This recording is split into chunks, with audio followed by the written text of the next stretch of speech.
ఉన్నారు friends? Today నేను మీకు దొండకాయ కర్రీ ఎలా ప్రిపేర్ చేయాలో చూపించేస్తాను. ఒకసారి చూసేసేయండి. దొండకాయలని మనం ఇలా కట్ చేసుకోవాల్సి ఉంటుంది.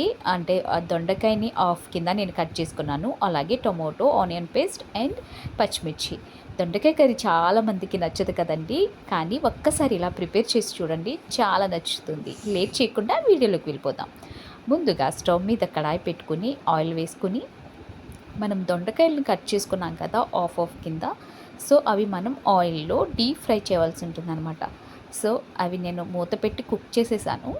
ఇలా మనకి కలర్ చేంజ్ అయింది. నేను కొంచెం సాల్ట్ అండ్ పసుపు యాడ్ చేసి కుక్ చేశానండి. ఎందుకంటే దొండకాయ పచ్చివాసన వస్తుంది కాబట్టి నేను ఫ్రై చేశాను. దొండకాయ ఇలా మెత్తబడి అంతే బ్రౌనిష్ కలర్ వచ్చేంత వరకు ఫ్రై చేసుకోవాలి. అంటే కొంచెం దొండకాయ 50% ఉడికింది అంతవరకు మనం ఫ్రై చేసుకోవాల్సి ఉంటుంది. అలాగే ఇక్కడ దొండకాయలు ఫ్రై అయ్యాయి కాబట్టి నేను ఆనియన్ పేస్ట్ తీసుకున్నాను కదా, ఆనియన్ పేస్ట్ అండ్ పచ్చిమిర్చి కూడా వేసి ఫ్రై చేస్తున్నాను.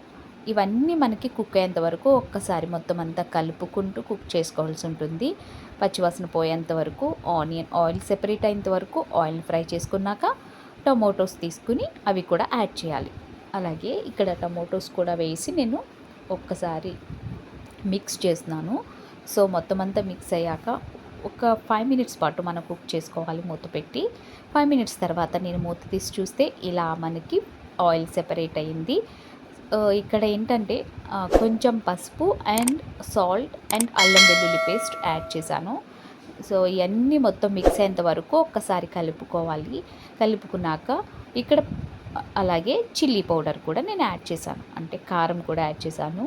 అలాగే ధనియాలు, జీలకర్ర పొడి కూడా నేను యాడ్ చేసి మొత్తం అంతా ఒక్కసారి మిక్స్ చేస్తున్నాను. ఇవన్నీ మొత్తం మసాలాలు అన్నీ పట్టేంత వరకు ఒక్కసారి కలుపుకోవాలి.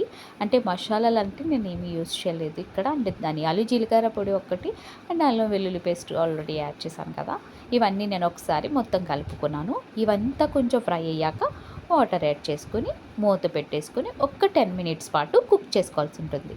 10 మినిట్స్ తర్వాత నేను మూత తీసి చూస్తే కర్రీ అనేది ఇలా ప్రిపేర్ అవుతుంది. ఒక్కసారి సాల్ట్ చెక్ చేసుకొని మొత్తం కలుపుకోండి.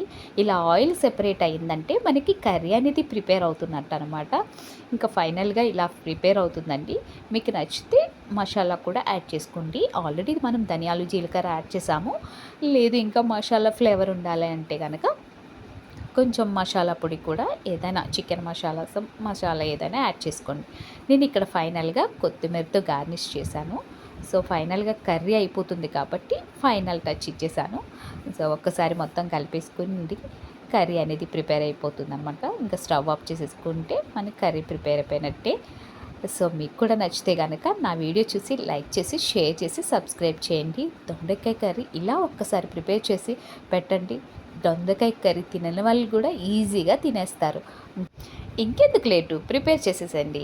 Thank you for watching. Bye.